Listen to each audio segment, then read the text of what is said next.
The moment Amelia stepped onto the bus, the heat inside hit her like a wave, foreign, almost aggressive, after standing in the sharp bite of the wind for nearly an hour. Her fingers stung as the blood returned.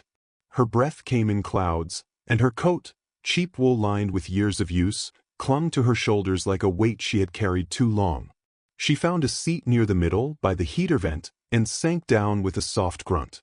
The fabric was torn, the padding worn thin, but it felt like velvet compared to the sidewalk. The young driver, Ryan, lingered for a second in his mirror before pulling away. Outside, the world was white chaos. Inside, it was just humming. Not many people were riding that night. A man with a construction vest asleep 2 rows back. A teenage girl scrolling her phone, earbuds in. Silence, except for the mechanical rhythm of the windshield wipers and the occasional groan of the engine. Amelia sat still. She stared at the frost building on the corners of the window, each crystal stretching like a reaching hand. She thought of her mother. It was 1957. Her mother, Gloria, had stood at a bus stop very much like this one. It was raining, not snowing, but the ache was the same. Amelia had watched from the window as her mother walked down the gravel road, holding an umbrella that had more holes than fabric, off to clean houses she would never own. "She's doing this for you," her father would say, "so you can have better." And she did, or so she thought. But tonight Amelia felt the thread between generations tighten. Her daughter, Ava, had barely looked up from her computer screen when she told her she was too slammed to drive her. "I mean, Mom," she'd sighed, "can't you just take the bus?" It was the way she said it. Not angry, not cruel, just empty. A tone that said, "You've become a task." Amelia had nodded, collected her scarf, and left. She hadn't argued. What would be the point? But here, on this bus, as the snow blurred the world into softness, something inside her cracked, not in pain, but in clarity. She turned her head, met Ryan's gaze in the mirror, and gave him the faintest smile. "Thank you for stopping," she said. He blinked, surprised. "Of course, ma'am. That's my job." "No," she replied gently. "It's more than that. You made space. In the storm, you made space." Ryan didn't quite know what to say, but his smile deepened, and he gave a small nod. They rode like that for a while, through silence and snow, until Amelia noticed the girl across the aisle looking up. She couldn't have been more than 17. Hair dyed pink at the ends. She tugged out one earbud and said, "Hey, your scarf is kinda cool." Amelia blinked, startled. Then she looked down. It was cool, she supposed, deep plum with embroidery her mother had done in 1972, the thread slightly faded but proud. She'd almost given it away last spring. She was glad she didn't.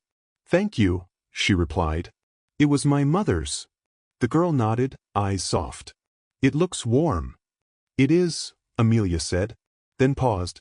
"It remembers things." That got a small laugh. "I wish my stuff remembered things." Amelia leaned slightly forward. "It will. One day it will." When the bus slowed near the medical center, Amelia pulled the cord gently. Ryan called back, "Let me lower the ramp for you, ma'am, walk's icy." And as he did, Amelia turned back to the teenager, gave a little wave. "Stay warm, honey." "You too," the girl replied, and for a moment, they saw each other, 2 lives crossing for just a flicker of time, connected by something unspoken, the ache of being young, the ache of being old, and the ache of not being seen. Amelia stepped off the bus, her feet meeting frozen ground. The wind had calmed. The snow had slowed to a whisper. And in that fragile stillness, she remembered something. It isn't the destination that defines the journey. Sometimes, it's the kindness of the stop along the way. The bus hummed steadily beneath her, its vibrations settling into Amelia's bones like a lullaby she almost remembered. Outside, the storm had not softened. It was a howling reminder that nature cared little for human urgency. But inside this metal cocoon, there was stillness. Amelia sat 2 rows behind the driver, hands wrapped tightly around the faded strap of her handbag, her breath slow, measured. The windows were fogged at the corners. Snow painted the world in blur, in hush, in absence.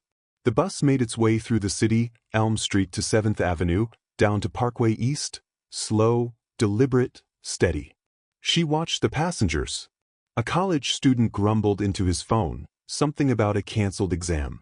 2 seats back, a woman in heels dictated an email into a Bluetooth headset. An elderly man told anyone who'd listen about his grandson's science fair win. His voice animated, hopeful, ignored. The world continued. With or without warmth. With or without storms. Amelia let her gaze drift to the window, the blur of white and gray recalling another time. Chicago, 1969. She had stood on a bus just like this, not as a passenger, but as its driver. One of the first women in the city to hold a commercial transit license. The cab smelled like oil and dust, the seat adjusted too high for her short frame. She had been terrified, but she had shown up. Because she had to. She was 24, newly widowed, and the mother of a 1-month-old baby girl. Minneapolis had not been the plan. It had been the necessity. She had loaded what little she owned into a second-hand station wagon, cradled baby Ava on her hip, and driven 9 hours north with more courage than caution. She had found an apartment above a bakery. Cold in the winter. Leaky in the spring. But it was hers. That was the beginning of Robinson Transit Systems. 1 route. 1 bus. 1 woman. She had hired drivers from the neighborhood, mostly veterans, retirees, single mothers like herself. Within 5 years, she had 5 routes and 24 employees. Within 15, the city had offered her a contract to serve underserved neighborhoods. She never wore power suits. She wore flannel and gloves, and in her glove compartment, she kept hard candy for every driver who came in looking defeated. Amelia blinked. The bus turned onto Franklin Avenue. Her breath caught. For a moment, just a flicker of recognition, there was the corner grocery, now shuttered, where she'd once hung flyers advertising her transit service. And the pharmacy where Ethan had bought his first college textbook. He'd insisted on paying for it himself, despite the fact she'd tucked $50 in his coat pocket the morning he left. Ethan, her firstborn, now lived in San Diego. He sent Christmas cards with pre-printed messages. Called once a month. Maybe. Ava had grown into a mirror. Cold, sharp, efficient. "I just can't handle everything right now, Mom," she'd said that morning. Sophia, her baby girl, was the only one who still called her Mama. But she called less and less. At the clinic, the nurse had been kind, if hurried.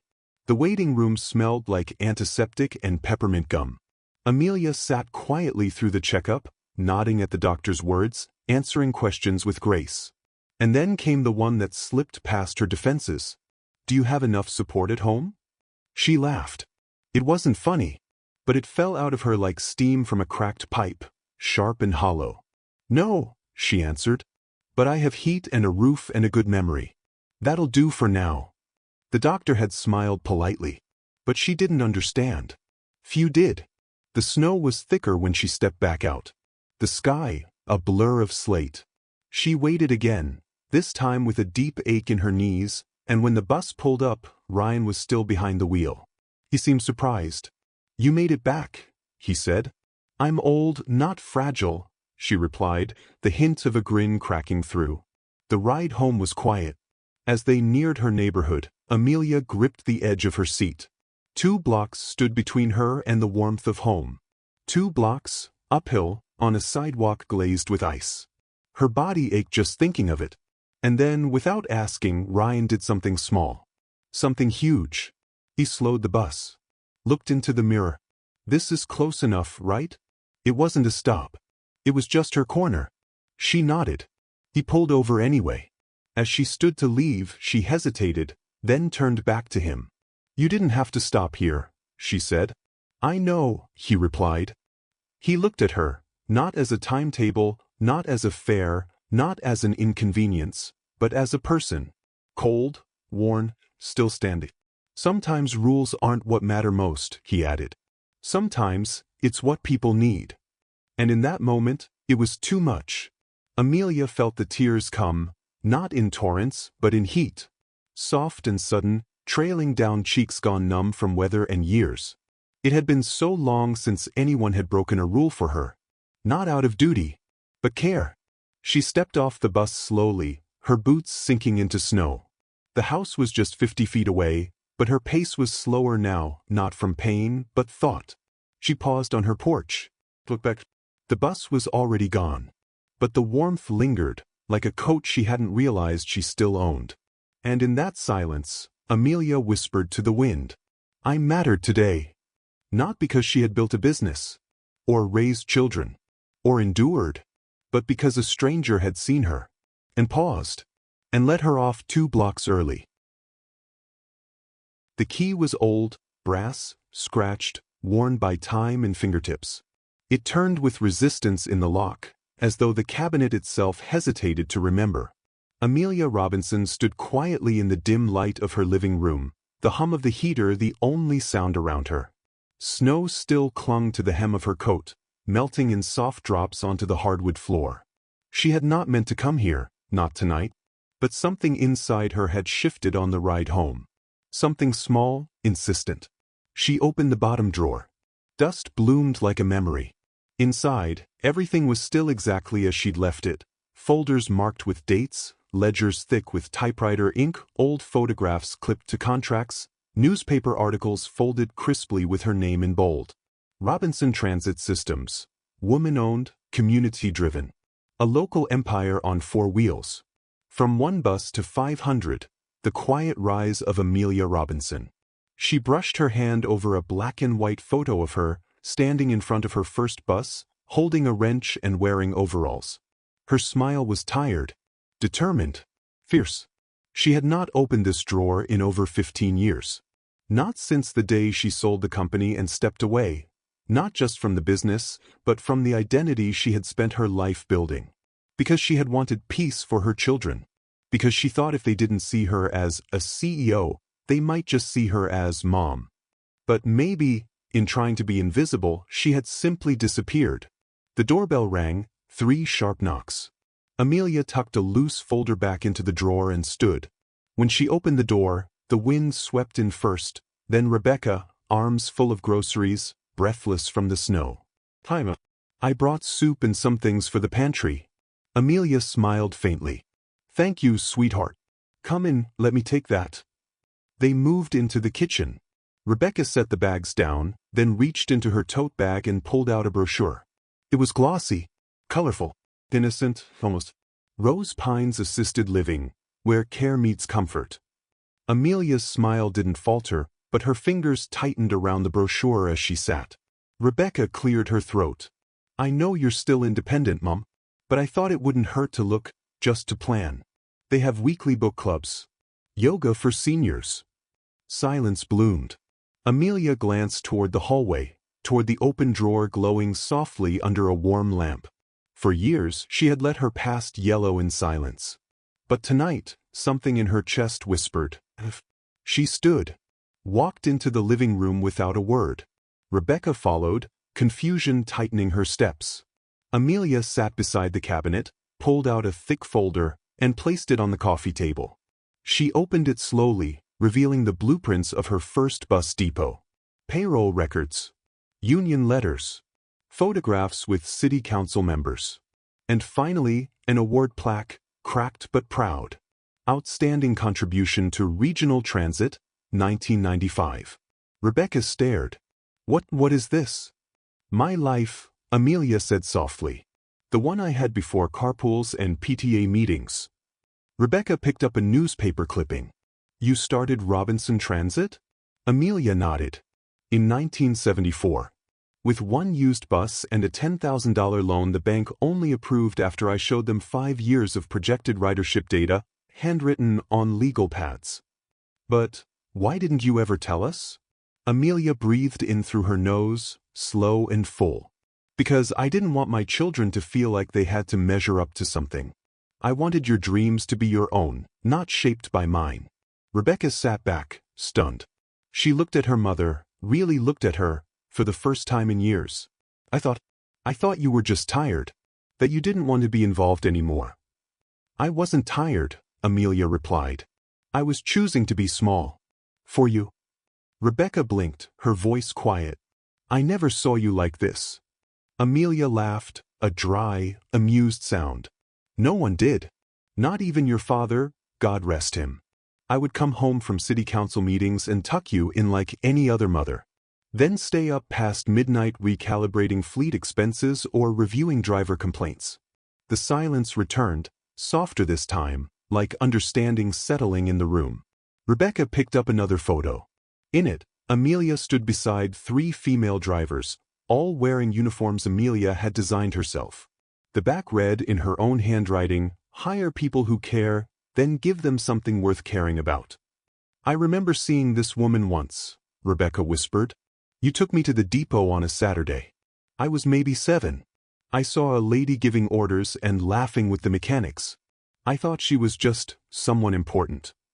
"She was," Amelia said. They both smiled. That night, Rebecca didn't leave. They sat on the floor, surrounded by the remnants of a life untold. Amelia shared stories, not just of buses and contracts, but of long nights crying in the driver's seat after layoffs, of hiding under her desk during a robbery, of secretly buying groceries for her employees' families when wages couldn't stretch. The pride, and pain, and purpose. She told Rebecca about the letter she wrote to President Clinton, about the mayor who once asked her to run for office, about the deaf driver she trained herself, who went on to become head of dispatch. Rebecca listened. No longer the daughter with solutions, but the child longing to know the roots of her own resilience. "Mom," she said finally, "I don't think you need rose pines." Amelia raised an eyebrow. "You need a TED Talk." They both laughed, soft, full, free. And for the first time in decades, Amelia felt seen. The next morning, the cabinet drawer was no longer dusty. The past, no longer silent. And Amelia Robinson, age 72, stood taller, because the truth of who she had always been was now a story someone finally knew. The clock had long since stopped ticking. The hands were frozen at 2:47, a time that held no particular meaning, except that it had once stopped and no one ever bothered to restart it. That small detail somehow mirrored how Amelia Robinson had lived for the past 20 years. Unmoving, unnoticed. She sat with a warm cup of tea between her palms, steam curling gently toward the ceiling. Across from her, Rebecca sat in silence. The coffee table between them was now layered with documents, photographs, and echoes from another life. Business licenses, merger contracts, employee rosters, newspaper articles, photos of Amelia standing at city ribbon cuttings, headlines reading, "Local Woman Builds Transit Empire," or "Meet the Mind Behind Robinson Transit Systems." And on every piece of paper, the same name appeared like a whisper rising to a scream. Amelia W. Robinson. Rebecca's eyes were wide, her breath shallow. She picked up one document with trembling fingers, the original 1987 contract that merged Amelia's private bus network into the region's public transit system. "You did all this?" she asked softly, still unable to meet her mother's gaze. Amelia nodded, her voice a murmur. "I did." Rebecca leaned back, stunned.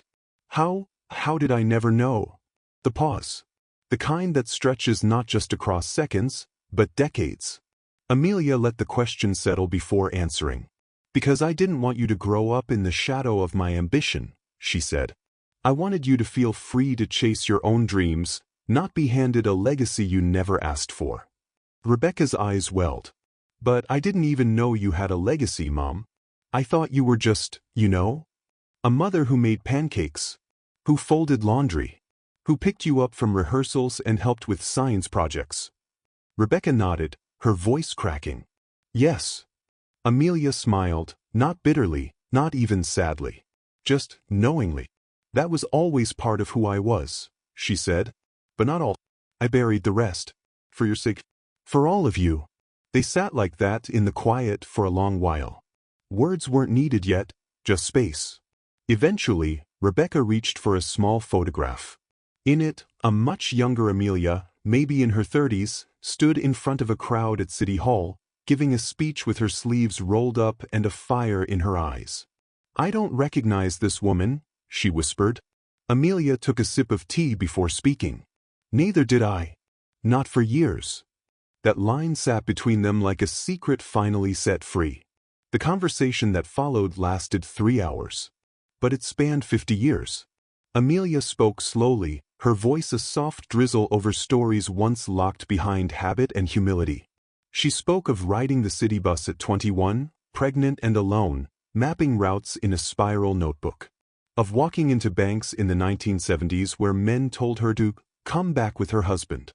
Of drivers she trained who became district managers. Of nights she worked until dawn, then packed lunches for her children as if the world hadn't nearly broken her hours earlier.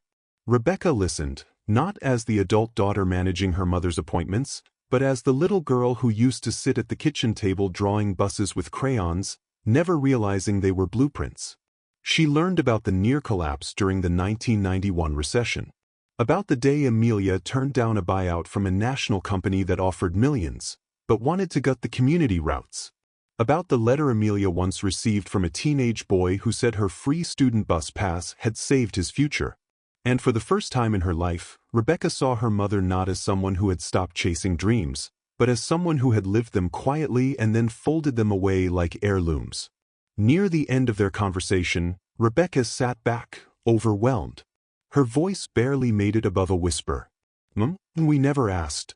Tears were in her eyes now, unapologetic and raw. We lived beside a living legacy and treated you like you were just someone to worry about. Someone fading. Amelia reached across the table and held her daughter's hand. It's not your fault, she said gently. You saw what I allowed you to see. Rebecca shook her head, choking up. You gave up so much. No, Amelia said, eyes steady. I gave you peace. I gave you space. And I would do it again. But at what cost? Amelia looked toward the filing cabinet, now empty and open. Sunlight, filtered through snowfall, lit up the papers on the table. Her past was no longer hidden in drawers. At the cost of being misunderstood, she said. But that cost is finally paid. Rebecca stood and walked slowly to the cabinet. She ran her fingers across the brass handle. So what happens now? Amelia smiled, soft, content, renewed. Now, she said, we stop pretending that stories have to stay secret to be sacred. That night, Rebecca packed the documents carefully into a box. But not to store them. To preserve them. Because history, once unearthed, doesn't belong in shadows. It belongs in the telling. The auditorium lights dimmed. Not the kind of darkness that signals an end, but the kind that says something is about to begin.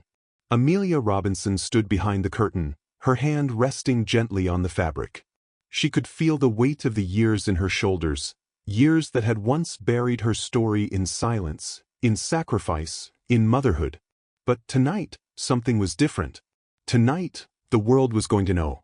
Across the stage, the city's crest gleamed against the polished wood podium. Beside it stood James Morrison, CEO of Minneapolis Transit, scanning the packed audience. His words floated through the curtain as he spoke. Some people build legacies in boardrooms. Others in the streets. But a few rare people, they build both. There was a soft murmur in the crowd. Amelia inhaled slowly. On a reserved bench in the front row sat her children, Ava, Ethan, and Sophia. Each of them had come alone, but over the past week had found their way back together. They sat close, their hands occasionally brushing, their eyes never leaving the stage. When James called her name, the room erupted, not with thunderous fanfare, but with something more powerful. Respect. Amelia stepped onto the stage. Not in the beige sweaters or orthopedic shoes her children had come to expect, but in a navy blue pantsuit, tailored with grace. Her silver hair was swept back in a soft chignon, and around her neck was a pin she hadn't worn in decades, the old Robinson Transit emblem, polished to a quiet shine. The applause rose, then softened as she reached the podium. She waited for the room to still, waited for the nerves to quiet, waited as she always had, for the right moment. Then she began. When I founded Robinson Transit Systems in 1979, she said, her voice clear but tender, I didn't have a business plan. I had a borrowed bus, a small loan, and a promise I made to myself, that no one in my community would be stranded for lack of money or mobility. She paused, letting the memory swell in her chest. I wasn't aiming to be a pioneer. I just didn't see anyone else doing what needed to be done. A few people nodded. I ran that company quietly, grew it into the largest private transit system in the Midwest. And when the time came, I merged it with the city. I gave up the title. I gave up the spotlight. But I never gave up caring. Amelia turned slightly, her eyes falling to the front row. Ava was already wiping her cheek. Most of you didn't know who I was. Some of you may have passed me on the bus last week, when the blizzard hit. I was the old woman sitting alone, clutching her purse, waiting in the cold. A ripple of recognition passed through the audience. But now, she continued, thanks to James Morrison and the Minneapolis Transit Board, I've been asked to step back in. Not as a passenger, not as a relic, but as your new director of strategic development. The crowd clapped again, but this time, there were gasps too, smiles, head shakes, whispers of surprise. I accepted not because I needed the work, but because the work still needs doing. She looked down at her notes, then slowly folded them. I was told this would be a Lifetime Achievement Award. But the truth is, my life's work isn't behind me. It's just entering a new chapter. The applause came like a wave. But what Amelia heard loudest was silence. The kind of silence that comes when people see you. Really see you. Later, at the reception, the lights softened and the crowd gathered around tiny tables with tiny plates. There were speeches, handshakes, camera flashes. But the only moment that truly mattered came quietly. Ava walked toward her, clutching a glass of sparkling water, eyes wide, throat tight. I never knew, she said. Amelia tilted her head, offering a gentle smile. I never told. But why? Because you needed a mother, Amelia replied. Not a CO. Ava looked down, then up again. But I needed to know you were more than just the woman who made lunch and asked too many questions. Amelia placed a hand on her daughter's shoulder. And now you do. Behind them, Ethan was explaining to a young councilman that his mother once negotiated transit contracts while making dinner for 3 children. Sophia, her eyes red, was holding a newspaper that had just run the headline. The transit queen of Minneapolis was a mother in disguise. That night, back at home, Amelia stood alone in her living room. The awards sat on the mantel. The house was quiet, warm, still. She walked to the window, looked out at the snow-covered street, and smiled. For years, she had ridden those buses. Not to reminisce, but to stay connected, to remind herself what it was all for. Tonight, as she watched a bus roll by, she knew. She had come full circle. From founder, to mother, to invisible, to seen. Not because she changed, but because she finally stepped into the light. And the world, to its credit, turned to listen. The wind howled down Elmwood Avenue, bending the skeletal branches of bare oaks until they scratched at the sky. The snow didn't fall, it lashed, sideways, in thick white sheets, stinging every bit of exposed skin. The storm had come early this year, blanketing Cedar Hill in silence and ice. Charlotte Mitchell stood at the bus stop on the corner of Maple and 3rd, clutching her purse tightly with both gloved hands. Her breath came in small clouds, quick and uneven. Her wool coat, navy and old, fraying at the cuffs, offered little warmth. She looked down at her boots. Soaked. Thin cracks had formed along the edges of the soles years ago. She'd meant to replace them. But like so many things in her life lately, meant to never became done. No one had offered her a ride. Not Ava, her daughter, who had sent a text message that read, Mom, I have meetings. Please reschedule your appointment. Not Ethan, her son, who lived only 12 minutes away but hadn't called in 3 weeks. She'd stopped asking for help. It was easier that way. Less room for disappointment. But the doctor had insisted. Blood pressure too high. Pain in her side that wouldn't go away. So here she was, 72 years old, standing in a snowstorm, waiting for a bus that might not come. And yet, she wasn't angry. Just tired. Bone-deep tired. Then headlights appeared through the white haze. The sound of grinding snow and brakes. The bus, miraculously, was only 7 minutes late. As it hissed to a stop, the doors squeaked open, and a gust of warmth spilled out like breath from a hidden furnace. The driver leaned over slightly, peering at her through the swirling snow.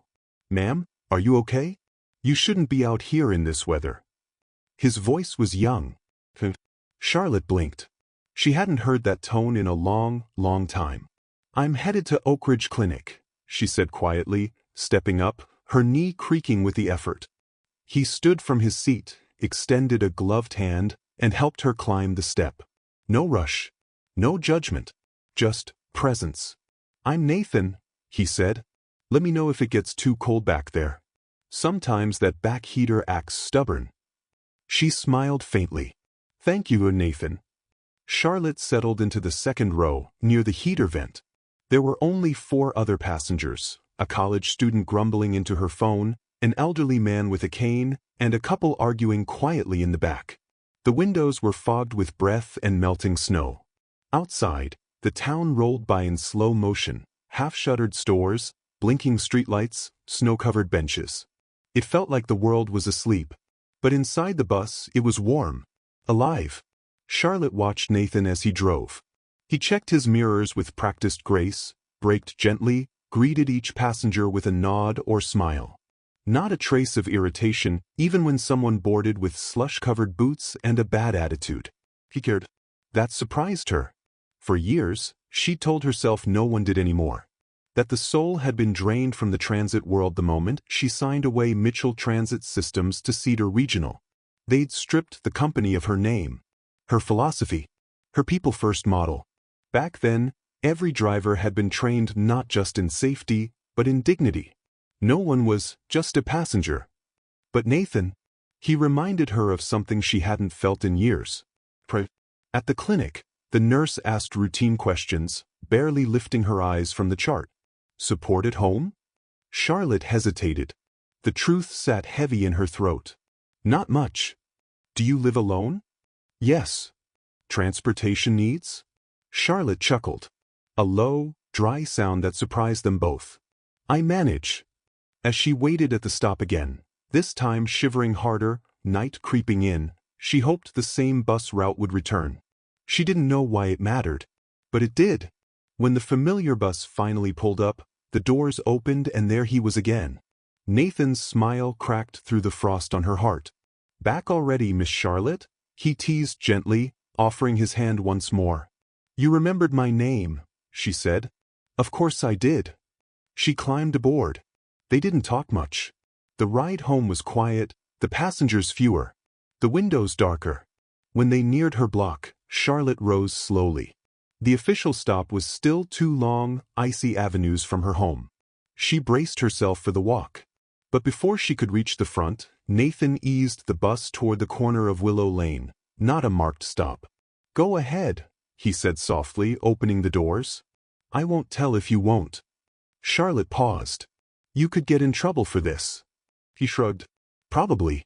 But I figure, if it were my grandma out here in the snow, I'd want someone to bend the rules a little." Charlotte's throat tightened. It wasn't the gesture. It was the care. The deliberate, quiet care. As she stepped off the bus, she turned and looked at him one last time. "You're good at this," she said. Nathan grinned. "I love it. I know it's just driving to some people, but I don't know. Feels like more than that." Charlotte nodded slowly. "It is more." That night, she sat alone in her small living room, the storm still rattling the windows. She walked to the corner cabinet, a nondescript wooden filing unit she hadn't opened in years. Inside were files. Old permits. Founding documents. Photos of ribbon cuttings. Letters from city officials. A copy of the contract that sold her company. And a small, dusty nameplate that read, "Charlotte W. Mitchell, President, Mitchell Transit Systems." She hadn't told her children. She hadn't told anyone. But that quiet ride home, the kindness of a young driver with no idea who she really was, had stirred something in her. Maybe it was time. Time to stop being invisible. Time to let her legacy breathe again. And it all began with a snowstorm, a delayed bus, and a young man who saw an old woman as something more than just another seat to fill. The snow had stopped falling 2 nights ago, but Cedar Hill still wore winter like a fresh wound. Trees sagged under the weight of frozen branches, Mailboxes peeked from icy walls, and the sidewalks were oceans of slush and silence. Inside her modest kitchen, Charlotte Mitchell stirred honey into her tea without tasting it. The kettle still whistled faintly, forgotten on the back burner. Her mind was elsewhere. Nathan Chin. The name had rooted itself into her thoughts like ivy through old brick. That young man, with his careful eyes, warm voice, and quiet decency, had reignited something inside her. Something she had long buried under decades of invisibility. It had been 3 days since that storm. 3 days since she stood at a freezing bus stop, wondering if anyone saw her as more than an old woman taking up space. But Nathan had seen her. And now, she could no longer unsee herself. By noon, Charlotte was dressed not in her usual cardigan and slacks, but in a tailored gray coat and black leather boots she hadn't worn in years. Her hair, white as the frost outside, was pinned back with quiet authority. She didn't call ahead. She simply walked into the downtown office of Cedar Regional Transit, nodded to the receptionist, and asked, firmly, calmly, to speak with James Morrison. The receptionist blinked. Mr. Morrison, so? Charlotte smiled gently. Yes. Tell him Charlotte Mitchell is here. Within minutes, the glass doors to the executive suite swung open. James himself emerged, confusion flickering behind his professional composure. Ms. Mitchell, he said cautiously, offering his hand. This is unexpected. Yes, Charlotte replied, shaking his hand. I imagine it is. They met in a sunlit conference room on the 10th floor. Through the window, snow-covered roads crisscrossed the city, arteries still pulsing despite the cold. James sat, pen in hand. Still composed. Still calculating. Charlotte, however, wasn't here to impress. She was here to reclaim. I want to talk about your expansion plans, she began. And your drivers. James raised a brow. And what is your connection to either? I founded Mitchell Transit in 1976. The company you absorbed to form CRT in 2005. Silence. Long, profound silence. James leaned back, stunned but quickly recovering. You're that Charlotte Mitchell. I am. What followed was not a confrontation. It was an education. Charlotte asked questions with precision, knowledge woven into every syllable, about scheduling algorithms, cost-per-mile strategies, fleet maintenance cycles. She quoted the local transportation code from memory, challenged data assumptions, and, most poignantly, asked, what happens to frontline workers like Nathan Chen when your system grows? James could no longer pretend this was a courtesy call. She was a force. You've clearly done your homework, he said at last. I wrote the syllabus, she replied. Then came the heart of her visit. If I return, she said, it will be under 3 conditions. James set his pen down. I'm listening. First, Charlotte said, she would accept strategic leadership over the new $50 million expansion, but only with full operational control. Route planning, service priorities, and hiring decisions would fall under her jurisdiction. We will report progress, budget alignment, and benchmarks to you. But day-to-day authority will be mine. James nodded slowly. Agreed. Second, she insisted on launching a comprehensive employee development program, targeting drivers, dispatchers, mechanics, people like Nathan, who deserved paths to advancement based on merit, not pedigree. We have too many people with master's degrees managing systems they've never ridden. That stops now. James tapped his pen. That might ruffle some feathers. Good, Charlotte replied. Feathers need ruffling. Third, she would no longer remain anonymous. Her status as a founding shareholder and architect of the system would be made public, through the press, internal communications, and the city council.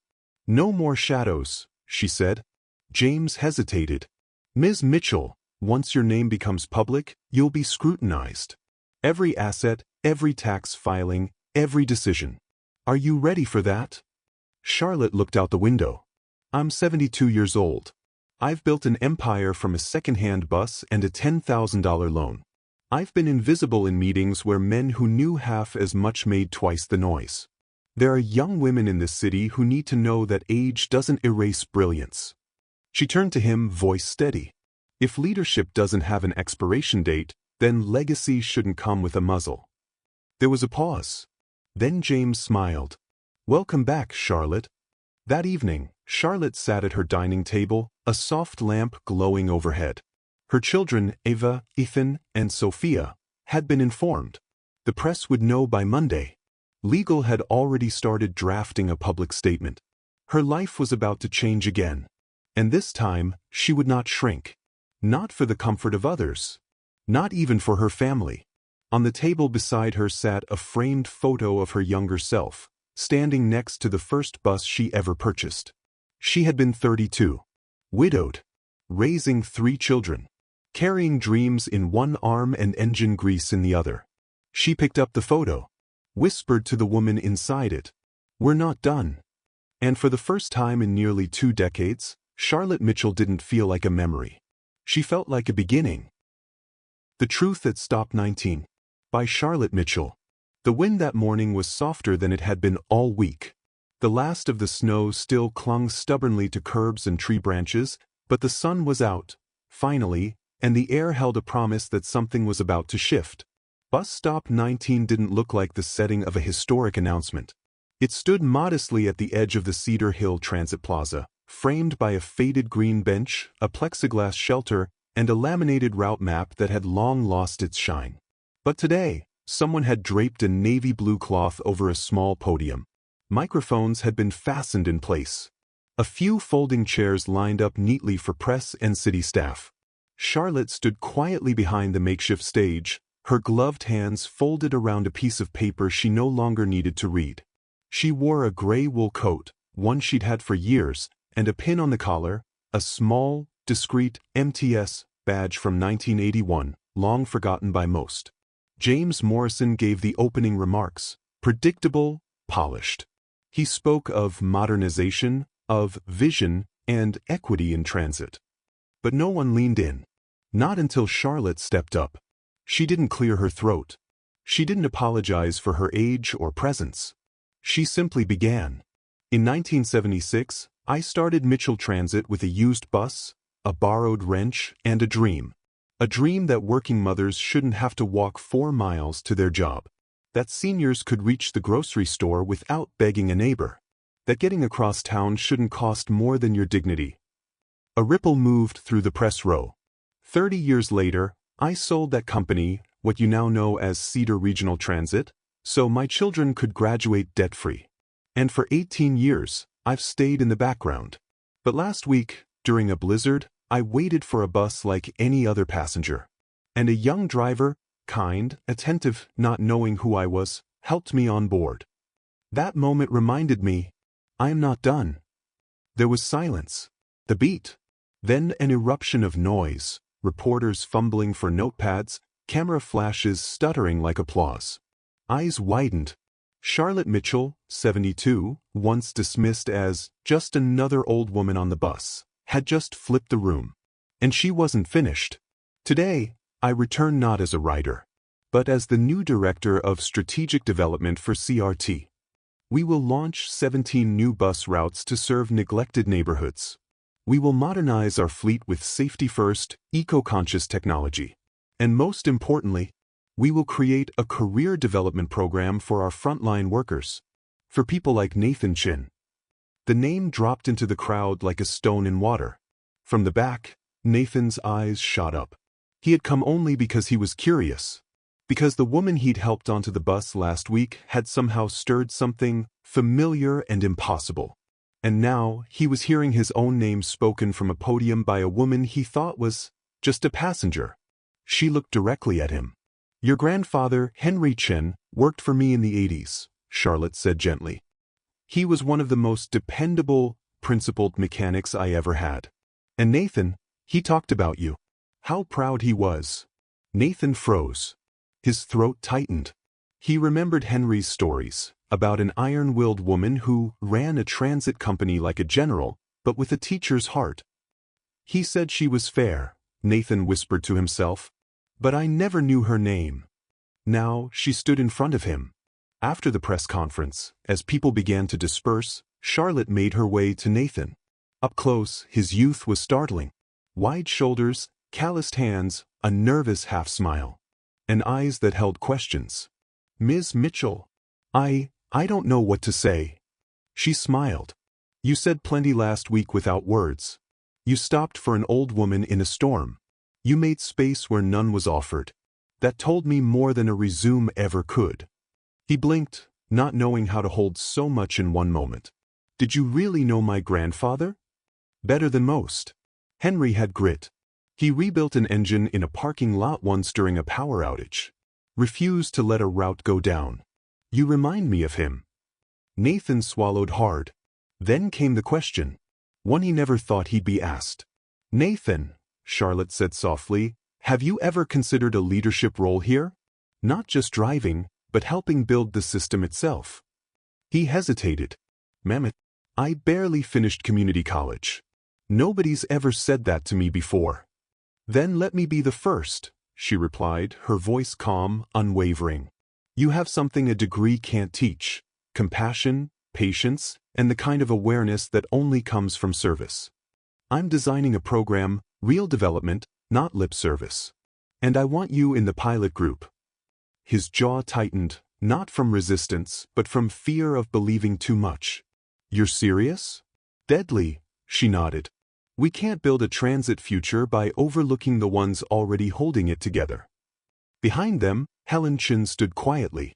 She had come along but remained out of the spotlight. As Charlotte approached her, Helen's eyes glistened. "You changed Henry's life," she said. "And now, you might just change my grandson's." Charlotte took her hand. "Let's make sure he's not the only one." That night, as the city lights flickered across the snowy pavement, news of Charlotte's return spread like wildfire. Social media buzzed with headlines. "Woman behind CRT reveals identity in stunning press conference." 72-year-old transit pioneer steps out of shadows. From bus stop to boardroom, Charlotte Mitchell's remarkable return. But away from the noise, in the quiet warmth of her living room, Charlotte sat with a cup of chamomile tea, a blanket over her lap. She wasn't thinking about headlines. She was thinking about how far one bus ride could go, and how a simple act of kindness, offering a hand on a snowy day, could become the first step in rewriting not just one story, but many. The Friday that changed everything. By the time the ribbon fell, a new era had already begun. The sky that Friday afternoon was the kind of blue you only see after a storm has long passed. No clouds, no wind, just a quiet clarity, like the world had finally caught its breath. Charlotte Mitchell stood beneath the glass awning of the new transit hub, her coat neatly buttoned, her hair pulled back, a silver brooch at her collar. The sun shimmered off the freshly cleaned steel and glass, casting long shadows on the pavement below. Above her, etched into the building in crisp bronze letters, were the words, "Helen and Henry Chin Transportation Center," a tribute, not to herself, but to the couple who once worked in the background of a transit empire. To those who served quietly, but changed everything. Charlotte exhaled slowly. This was not just the dedication of a new building. This was the culmination of a promise she had made to herself, on a cold, forgotten night when she stood shivering at a bus stop with no one to call and no one looking for her. That night, it had been a young bus driver named David Chen who stopped not just the bus, but the assumptions she'd begun to believe about her worth. She hadn't known, then, that kindness could reboot a legacy. She hadn't known how deeply that single act would pull her back into the work she once called home. Now, 6 months later, she had done far more than accept a role. She had rewritten the culture of the entire system. Charlotte looked out at the crowd, not a media circus, not a political parade, but the people who mattered. The ones who used the buses. The ones who drove them. The ones who fixed them, cleaned them, waited for them in the early morning dark. There was Helen Chin, now in her late 80s, sitting in the front row, hands neatly folded in her lap. She wore a navy cardigan and a quiet smile that never faded. There was Patricia Morales, Charlotte's first ever employee, retired years ago, now back as a community advisor, her eyes filled with gratitude. There was David Chin, standing off to the side of the small podium, in his new jacket with "Route Supervisor" stitched in bold along the sleeve. He was the youngest person in company history to ever hold the title. And there were neighbors. Hundreds of them. From every corner of Cedar Hill. Teachers. Grocery clerks. Veterans. Teenagers. Street vendors. Retirees. People who now moved through this city with more ease, more dignity, because of what had been built here. Charlotte stepped toward the microphone, but she didn't carry a speech. She didn't need one. She spoke softly so people leaned in, not because they had to, but because they wanted to. I once built a company from a single bus, she began, eyes steady. I've negotiated contracts, hired thousands, created routes where there were none. But what I'm proudest of isn't the size of the fleet or the structure behind me. It's the people who used to be invisible, who now get to lead. She paused. I always thought my legacy would be the company I built. But now I understand. A legacy isn't what you leave behind. It's who you lift up. She turned slightly toward David, motioning him forward. He hesitated, just a second, then stepped up beside her. Charlotte reached into her pocket and pulled out a brass key. Not symbolic. A master access key for the new hub. David, she said, I was given a second chance at 72. Today I give you your first, as the beginning of something that doesn't stop with me. She handed him the key. The applause was thunderous, but it wasn't polite. It was personal. David swallowed hard. His eyes shimmered as he took the mic. I used to think I was just a driver, he began, voice shaking. That people like me didn't get promoted. That we kept the wheels moving but never got to steer the direction. He looked down, then up again. But Ms. Mitchell saw something in me before I saw it in myself. She showed me that leadership isn't about where you went to school, or how you talk in a boardroom. It's about showing up, seeing people, and making space. Another pause. I'm standing here today not because I was the most qualified, but because someone made room. And I promise I will do the same. Charlotte smiled. She didn't need to say anything else, because this moment was the point all along. She hadn't come back to reclaim glory. She came back to hand it forward, to turn a system built on efficiency into one grounded in empathy, to show that public transportation wasn't just about movement. It was about meaning. As the ribbon was cut, a quiet hum of celebration spread through the crowd. There were no flashing lights, no confetti, just a sunrise over steel and glass. And a woman, who had once been invisible, standing tall at the edge of her story's final chapter. Not as a forgotten founder, not as a nostalgic return, but as someone who used her last chapter to write someone else's first. And in doing so, proved something rare and enduring, that leadership has no expiration date, and that sometimes the greatest legacy is knowing when to let go of the spotlight and shine it on someone else.